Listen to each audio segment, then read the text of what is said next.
Tervist, lugupeetavad daamid ja härrad. Minu nimi on Andro Roos, olen Tartu Hoiu-laenuühistu juhatuse esimees. Ja täna tahaksin käsitleda sellist teemat, mille pealkiri on Hoiu-laenuühistud, rahvusliku raharingluse tagajad.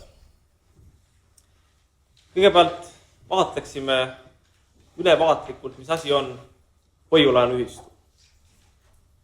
On õige öelda seda, et hoiu-laenuühistu on nagu pank, aga sageli siin Eestis meil tarvitsetakse öelda, et hoiu-laenuühistu on nagu väike pank. See ei ole õige, kui me vaatame maailma konteksti, sellepärast et maailma vist kõige suurem hoiu-laenuühistu on näiteks USA mereväe hoiu-laenuühistu, millel on tervelt 90 miljonit liiget ja need liikmed asuvad üle terve maailma. Need liikmed saavad teenindatud ka väljaspool Ameerika Ühendriike. Ma arvan, et väga vähesed kommertspangad saavad globaalsel tasandil uhkustada nii suure klientuuriga. Kuidas siis defineerida seda, mis on hoiu-laenuühistu? Võiks öelda, et hoiu-laenuühistu on nagu pank. Ta on Eestis finantseerimisasutus, muus maailmas krediidiasutus, aga ta on selline pank või selline krediidiasutus, mis kuulub täielikult oma klientidele. Mida tähendab see, et üks finantsasutus, üks pank, üks krediidiasutus kuulub oma klientidele? See tähendab seda, et need kliendid, need liikmed on selle panga omanikeks, need kliendid on selle panga täieõiguslikeks peremeesteks. Pank on rahaasutus. Ta on selline rahaasutus, mis kogub kokku hoiused nendelt isikutelt, kellel on parasjagu vahendeid üle, et hoiustada, ja laenab need hoiused, nende inimeste, nende ettevõtete hoiused välja teistele isikutele või ettevõtetele, kellel parasjagu on raharessurssidega puudujääk. Nüüd, sellest seletusest on selge, et pank kui selline ei loo lisandväärtust, ta lihtsalt võimaldab ühiskonnas ringlevatel rahavahenditel, ühiskonnas ringleval ressursil vahetada omanikku, olla sellel ressursil seal, kus see ressurss on kõige optimaalsemalt parasjagu kasutusel. Ja seetõttu on tegelikult täiesti loogikavastane, et üks krediidiasutus, üks ettevõte, mis ei loo lisandväärtust, korjab ühiskonnalt kokku ikkagi selle lisandväärtuse ja pistab selle väheste omanike taskusse. Sellepärast on täiesti ebaloomulik see, et üldse kommertsettevõtted tegutsevad pangandusturul. Minu sõnasid tegelikult kinnitab rahvusvaheline kogemus. Te kuulsite eelmist esinejat, kes kinnitas teile, et 2 ühistulise pangagrupi peale kokku on Soome pangandus 41% või 42% ulatuses ühistuline. Kui me vaatame Prantsusmaad, 50% ühistuline. Vaatame Saksamaad, 30% ühistuline. Vaatame Ameerika Ühendriike, hoiuste mahult 10% ühistuline. Aga vaatame liikmeskonda, Ameerika Ühendriikides on 300 miljonit elanikku ja 100 miljonit ehk 1/3 neist kuulub mõnda hoiu-laenuühistusse. Järelikult muus maailmas, läänemaailmas ollakse aru saadud sellest, et ei ole mõtet ühiskonnas loodud rikkusi anda väheste omanike juhitud ja omandatud pankade kätesse, vaid jätta need ressursid ringlema enda kogukonda, enda ühistusse. Samamoodi on sellest aru saanud ka näiteks ida pool asuvad riigid nagu Hiina, mis on riiklikult välja kuulutanud programmi, et senine kommertspangandussüsteem peab järk-järgult muutuma ühistuliseks. Hoiu-laenuühistuid ei erista pankadest tegelikult muu kui see, et kliendid on selle panga, selle hoiu-laenuühistu omanikeks ja et neid finantsteenuseid sellest tulenevalt pakutaksegi ainult omanikele. On siin slaidi peal välja toodud, et hoiu-laenuühistud on ka sotsiaalse ühtekuuluvuse tagajad. Ilmselt jääks see muidu ainult sõnakõlksuks, aga mul on siin kaasa võetud ka Tartu Hoiu-laenuühistu üks innovatsioon, finantsinnovatsioon, Eesti Veksel, millest ma hiljem ka lähemalt räägin. Ja see Eesti Veksel on just nimelt see instrument või see märk, mis tagab, et Tartu Hoiu-laenuühistu liikmed, Eesti ühistegelased saavad olla sotsiaalselt ühtekuuluvad. Nüüd annaksin järgneva ettekandega ülevaate Tartu Hoiu-laenuühistu tegevusest, sellepärast, et ma ei taha jääda oma sõnavõtus üldsõnaliseks. Tahan käsitleda neid praktilisi teemasid, kuidas ühistegevus, kuidas panganduslik ühistegevus saab olla, nii nagu ka tänase konverentsi pealkiri ütleb, Eesti võimalus. Kuidas ta saab aidata iga Eesti inimest. Ja läheksin natukene tagasi ajalukku. Siin slaidi peal on toodud, et Tartu Hoiu-laenuühistu eelkäija asutati Jaan Tõnissoni eestvedamisel Tartu Eesti ja laenu- ja hoiuühisus siis 1902. aastal. Aga tegelikult sellele daatumile eelnesid väga konkreetsed sammud Eesti maarahva poolt. Nimelt 19. sajandi keskpaigas sai Eesti talurahvas juriidiliselt pärisorjusest vabaks. Aga see juriidiline pärisorjusest vabaks saamine, nagu isegi aru saate, ei saa automaatselt tähendada seda, et nendel talupoegadel oleks antud maa, oleks antud kapital, oleks antud töövahendid, oleks antud seemned, mida maha külvata ja millest vili kasvatada, oleks antud kaubanduslikud kanalid, mille kaudu oma toodetud kaupa turustada, oleks antud reklaamikanalid, mille kaudu oma tegevust ühiskonnas propageerida. Nendele talunikele, meie eelkäijatele, eestlastele, oli 19. sajandi keskpaigas Vene imperaatori poolt antud lihtsalt võimalus seda vabadust kasutada ja kõik ülejäänud oli juba sellesama Eesti talupoja enda teha. Ta ei saanud loota ei eurotoetuste peale, ta ei saanud toetuda mingite riiklike abirahade peale. Ainukene, mille peale ta sai toetuda, oli iseenda mõistus ja oli loomulikult kaasinimeste hea tahe ausalt ja omakasu püüdmatult vastastikku kasulikku ühistegevust arendada. Ja toonased eestlased, meie esiisad ja meie esiemad said sellega hakkama. Loodi põllumeeste seltside liikumine, sellest hakkasid välja kasvama vastastikused, mitteformaalsed krediidikassad. Linnadesse oli selleks ajaks kogunenud palju Eesti maarahvast pärinenud intelligentsi, kes töötas arstina, kes töötas kooli direktorina või kooliõpetajana, kes töötas ülikooli professorina, riigiametnikuna, linnaametnikuna, ühesõnaga mõnel hästi tasustatud ametikohal, mis võimaldas sellel isikul koguda ressursse, hoiuseid. Need hoiused paigutati vastastikustesse krediidikassadesse, alguses olid need juhitud loomulikult mitte nüüd eestlaste poolt, vaid pigem baltisakslaste poolt, või paigutasid nad need ressursid kohalikesse põllumeeste seltsidesse, sinna omaabikassadesse, ja need ressursid läksid välja laenamiseks samale Eesti maarahvast pärinevale talupojale, kes sai siis järk-järgult hakata välja ostma oma talusid, järk-järgult soetama endale kvaliteetseid, kaasaegseid töövahendeid, osta sisendit tootmise jaoks. Kuni saabus 1902. aasta, kus tõesti, nagu ma ütlesin, Jaan Tõnissoni eestvedamisel asutati esimene Eesti hoiulaenuühistu Tartus. Sellele järgnesid ka teised piirkonnad üle Eesti, asutati igal pool hoiulaenuühistuid. Üle Eesti asutati ka ühistuid teistel tegevusaladel, kindlustusühistud. Neid oli 39. aastaks umbes 400. Igas vallas võib-olla isegi rohkem kui üks ühistu. Olid tarbijate ühistud, tarbijate keskühistud, munaühistud, piimaühistud, masinaühistud, õpilasühistud, nii nagu ka eelkõneleja rääkis. Soomes praegugi veel väga populaarne ühistegevuse liik, mis tagab ühistutele järelkasvu, mis tagab koolituse otse koolipingis selliselt, et kui õpilane astub ellu, ta teab seda, mis on ühistu, ta teab seda, et ühistegevus on see vahend, millega ta saab enda elu muuta paremaks, ta ei pea käsi ees käima, mitte kellegi käest andmeid palumes, vaid ta saab ise vabalt oma tulevikku kujundada.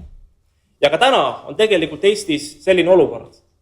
Eesti on impeeriumis, Euroopa Liidus, me oleme selle Euroopa Liidu ääremaa kahjuks, kapital voolab riigist välja, hoolimata ilukõnedest tuleb seda tunnistada, sellepärast et vastasel juhul me ei näeks hinnatõususid ja samal ajal seda, et palgad sellele järgi ei tule. Aga see kõik ei ole mitte juhuslik protsess, see ei ole paratamatus.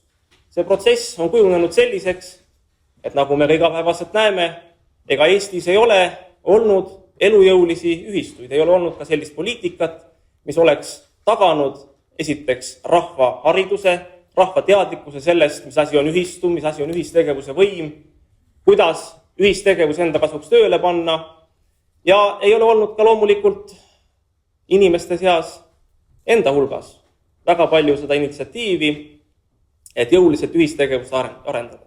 Aga loomulikult on olnud sädeinimesi, on olnud neid, kes on käivitanud Eestis mitmetes valdkondades ühistegevust, näiteks tärkamas on metsameeste ühistegevus, väga kiiduväärne on üle Eesti üldse hoiulaenuühistute tegevus, näiteks Kambja hoiulaenuühistu, Leie hoiulaenuühistu, Maaelu edendamise hoiulaenuühistu, Metsa hoiulaenuühistu, Kehtna hoiulaenuühistu, Saaremaa hoiulaenuühistu, Põlva hoiulaenuühistu, Eesti korterite ühistut hoiulaenuühistu, nii et tegelikult on neid ühistegevuse vorme ja on neid eestvedajaid ja ma tahaksin kõikidele südamele panna, et kui vähegi võimalik, seda eeskuju tuleb järgida, tuleb ise julgelt astuda ka ühistutesse, seltsidesse, nii nagu jällegi Soome kolleeg rõhutas. Iga soomlane on vähemalt ühe, aga väga sageli kuni 5 ühistu liige. Nüüd Tartu hoiulaenuühistu tegevus on taastatud 2006. aastal. Me alustasime tegevust 11 000 krooniga ja 25 liikmega. Täna on Tartu hoiulaenuühistu bilansimaht peaaegu 2 miljonit eurot ja liikmete arv on 400. Viimastel kuudel on hoiulaenuühistu liikmeskond kasvanud kuskil 30 liikme võrra kuus. See tähendab, et üks liige tuleb päevas juurde ja see on rõõmustav ja see juurdekasvu tempo ainult hoogustub.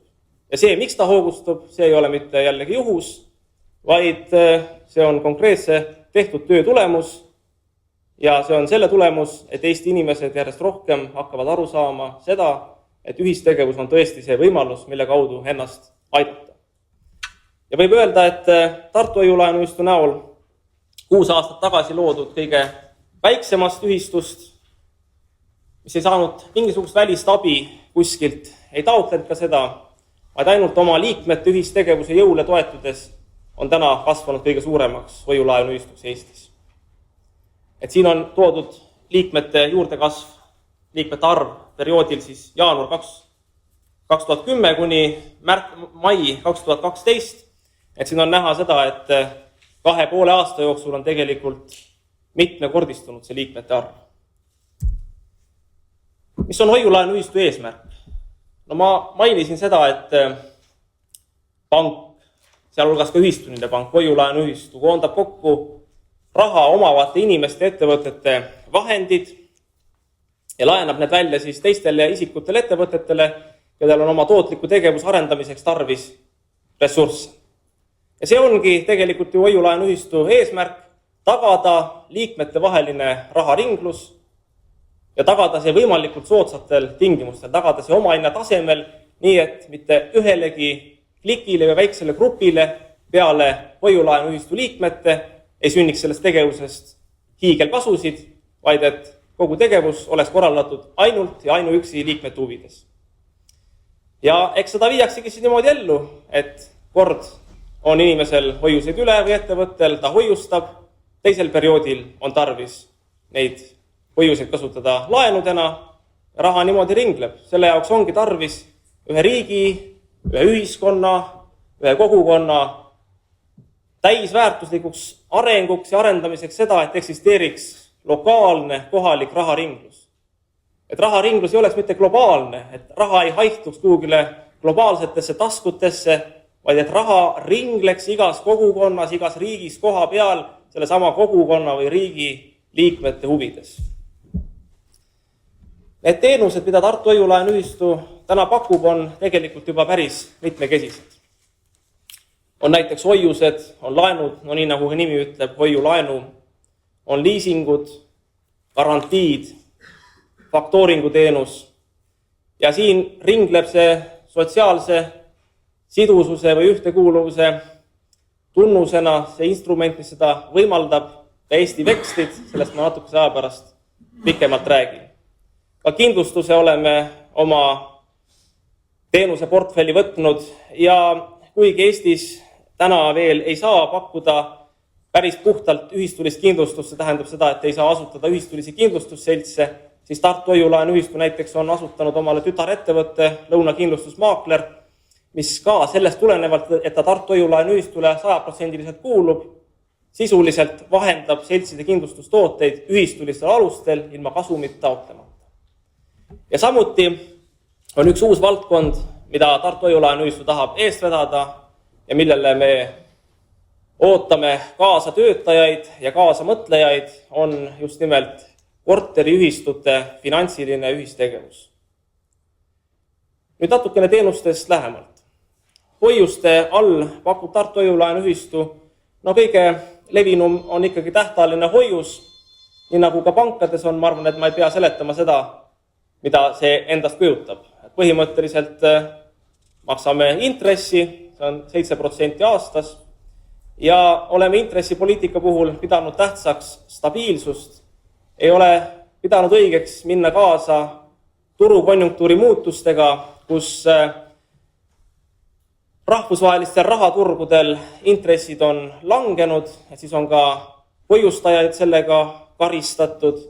Meie oleme pidanud tähtsaks stabiilsust, ma arvan, et see on ka üks ühistegevuse aluspõhimõte, sellepärast et stabiilsusest saab välja kasvada usaldus ja usaldusväärsus, nii et meie turukonjunktuuridega selles mõttes ei ole kaasa läinud ja ei ole näha, et me ka tulevikus laseksime ennast sellest väga mõjutada. Nüüd sohvihoius ja vekslihoius 3. ja 4. punktina. No sohvihoius on selline sihtotstarbeline hoius, põhimõtteliselt me teeme koostööd sellise otsefinantseerimise portaaliga, mis võimaldab siis soovijatel osta liisingusse autosid, et põhimõtteliselt võimaldame ka oma liikmetel siis rahastada sellist tegevust, et isikud, kes hoiustavad sohvihoiuse peal raha, see on nagu tähtajaline hoius, ainult siis selline hoius, mis läheb siis sihtotstarbeliselt nüüd sohvi liisingu taotluste rahastamiseks. Vekslihoius on see sama veksel, mis siin ringleb, seda on võimalik ka hoiustada, see on peamiselt mõeldud siis kaupmeestele, kellel on tarvis vekslitega arveldada. Ja kullahoius on selline hoiuse liik, mis teeb meid eriliseks nii teistest hoiulaenuühistutest kui ka tegelikult teistest pankadest Eestis, sellepärast et minu teada mitte ükski rahaasutus peale Tavidi ei paku kulda investeerimist, aga meie oleme näinud kullahoiusel seda võimalust, et inimesed, kes kardavad kiiret inflatsiooni, tahavad pikaajaliselt säilitada oma raha väärtust, et siis me oleme soovitanud kaaluda kullahoiuse varianti. Ja kogu see poliitika, mida me oleme ajanud, see tegevus, see on vilja kandnud, sellepärast et kui märtsis 2010 oli meil kuskil 100 000 euro eest hoiuseid, siis mais 2012 oli juba 1,4 miljoni euro eest. Nii et kasv tegelikult 14-kordne, 2,5 aastaga. Teine pool, laenud. Laenusid pakub nii eraklientidele kui ka äriklientidele. Kui me tegevust alustasime 2006. aastal, siis domineeris loomulikult eraklient, eraisikutest liikmed, kes laenusid soovisid ja seetõttu enamik väljastatavatest laenudest olid tarbimislaenud. Aga meie põhimõte on see, et me ei taha rahastada tarbimist. vähemalt mitte selles võtmes, nagu on teinud seda kommertspangad üle maailma. Ainult tootlik tegevus on see, mis saab tagada kogukonna, ühiskonna ja riigi ja tegelikult terve maailma jõukuse kasvu. Kui kõik pakuvad ainult teenuseid ja kui kõik ainult tarbivad, kui seda tarbimist ainult mahitatakse ja õigustatakse ja keegi mitte midagi toota ei taha, kõik on abirahade peal, siis ei tule asjast midagi välja.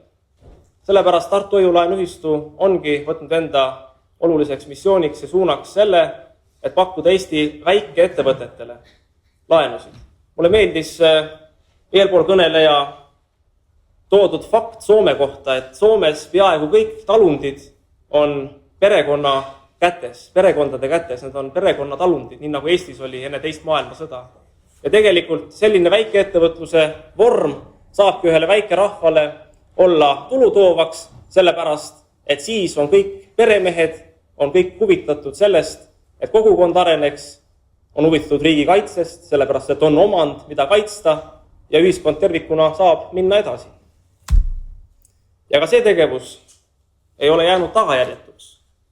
Kui märtsis 2010 oli Tartu Hoiu-laenuühistu laenuportfell kokku 200 000 eurot, siis mais 2012 juba üle 1,2 miljoni.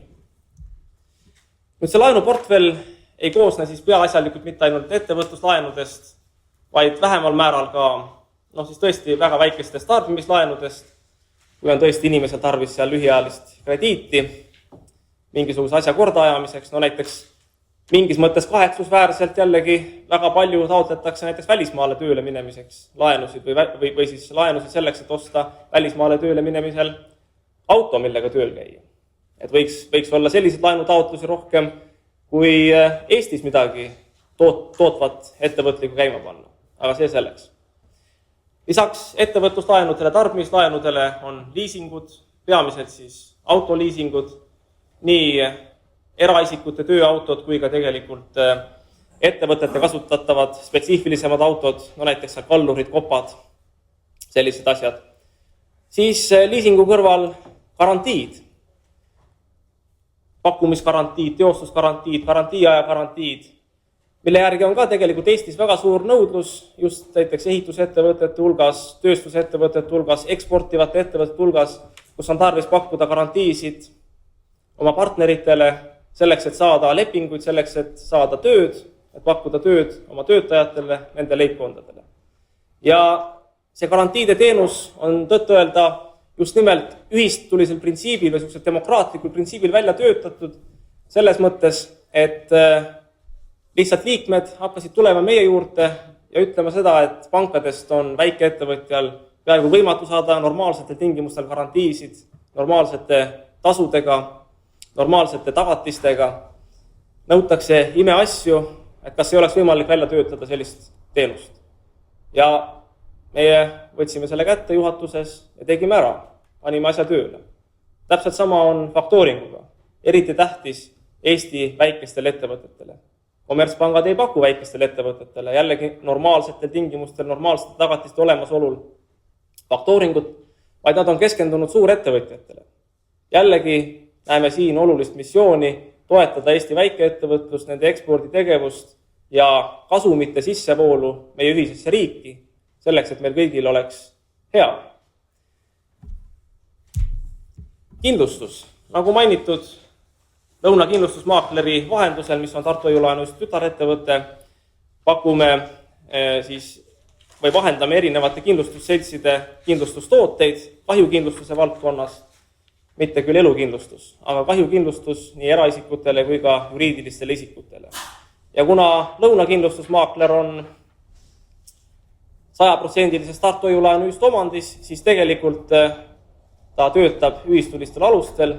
Kogu see tegevustulem, mis kindlustusmaaklerile tuleb, läheb kasumi jaotamisel Tartu Hoiu-laenuühistule ja Tartu Hoiu-laenuühistu saab selle võrra teha näiteks kindlustuse müümisel allahindusi.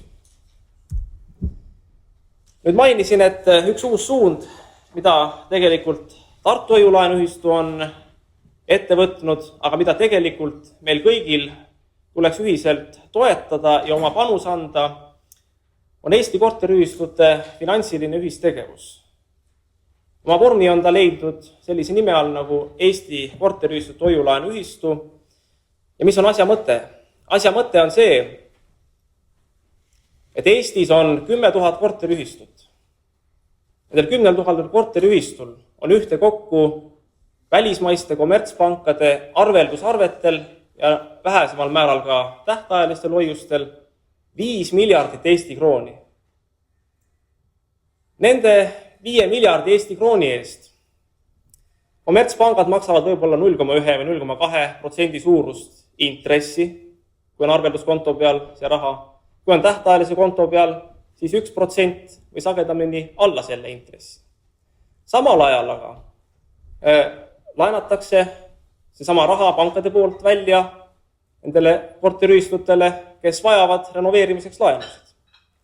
Seda ei tehta loomulikult mitte enam 1%-ga ega 0,1%-ga, vaid protsendid on märksa kõrgemad. Seetõttu hoiulaenuühistu tagab selle, et raha jääb koha peale. Eesti korterite ühistute hoiulaenuühistu saab tagada selle, et korterite ühistute raha jääb korteriühistutele endale. Mõelge, 5 miljardit Eesti krooni. See on selline summa, millega väga paljud 100 000 Eesti korteriühistud saaksid korraldada oma renoveerimist ja saaksid korraldada seda jällegi ühistulisel tasemel nii, et ei peaks vahendajatele, see tähendab finantsteenuseid pakkuvatele ettevõtetele ja nende omanikele maksma kasumeid. Selle kasumi saaks jätta kõik endale ja nagu ma ka siin paar päeva tagasi ühel korteriühistu üldkoosolekul rääkisin ja nagu ma ka eelmine nädal enda korteriühistu üldkoosolekul rääkisin, et kui me võrdleme seda, et kui korteriühistud ise oma hoiulaenuühistus hoiustavad, saavad märksa kõrgemat intressi, kui nad saavad seda kasumil põhinevates pankades, siis see intressitulu, mis täiendavalt juurde tuleb, seda saab kasutada näiteks minu pärast uste parandamiseks, bensiini ostmiseks terveks suveks, muruniidukile, saab muru ära niita, sisuliselt siis tasuta selles mõttes, kui võrrelda seda eelmise situatsiooniga. Nii et tegelikult see Eesti korterite ühistute hoiulaenuühistu, see on üks oluline suund, mida tuleb jätkata, mida tuleb toetada, millist rauda tuleb taguda, sellepärast et see on meie Eesti oma asi ja me peame Eesti kodanikena tegutsema kõik iseenda ja oma kodumaa hüvanguks.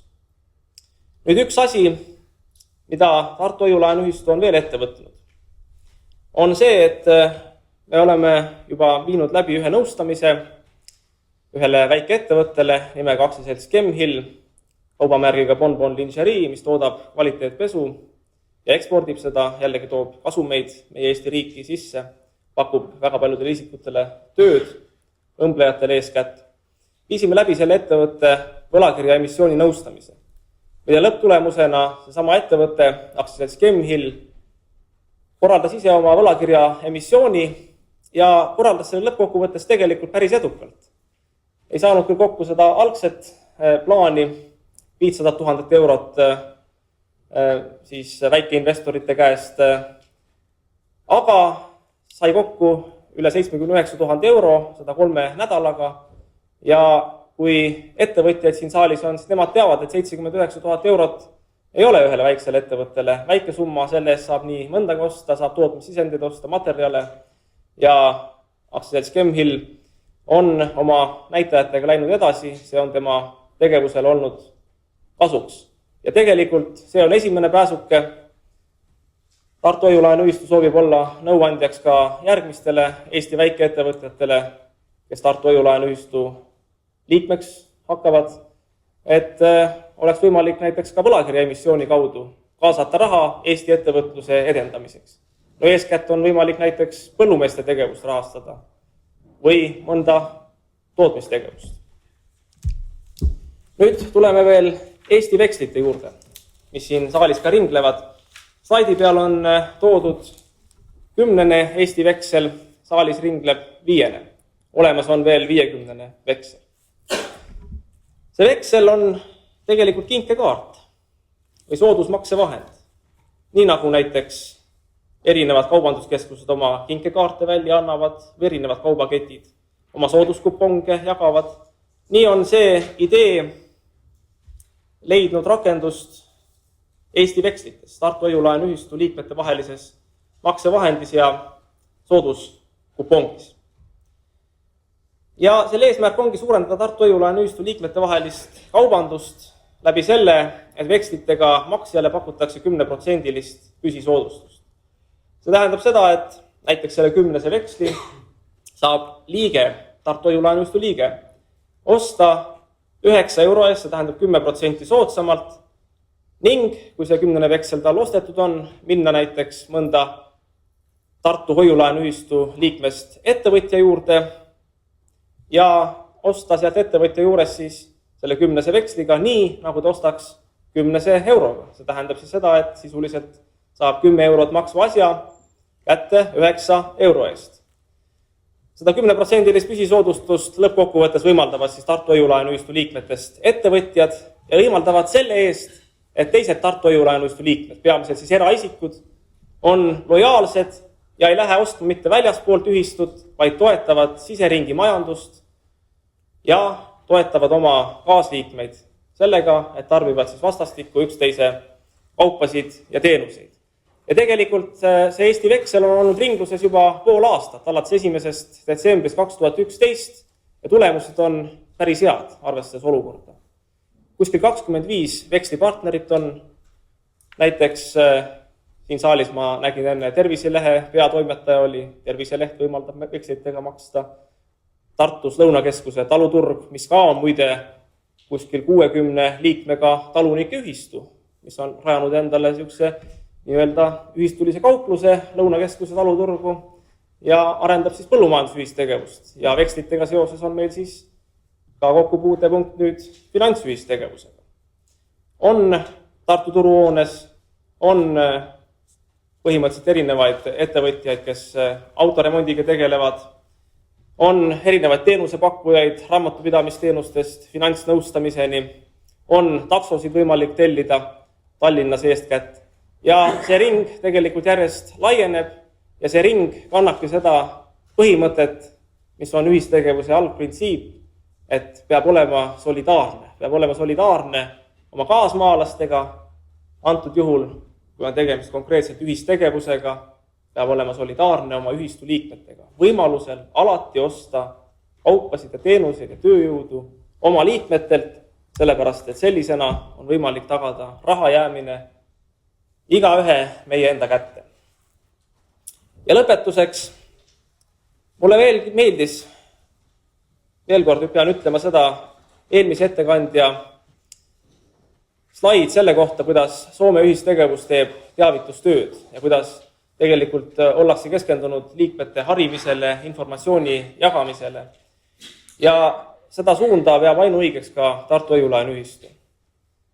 Sel otstarbel me jagame informatsiooni, elementaarne, et oma kodulehekülje peal, tänapäeval on vist Eestis ka elementaarne see, et Facebookis, aga me oleme asutanud ka sellise ühistu ajalehe nagu Ühistuleht, mida anname hetkel välja kord kvartalis ja kus ka käsitleme nii üldteemasid ühiskonnast kui ka loomulikult Tartu Hoiu-laenuühistu ja tema liikmetega seonduvat, kus võimaldame siis liikmetele pinda, et ennast tutvustada kaasliikmetele, jagada üksteise kohta informatsiooni.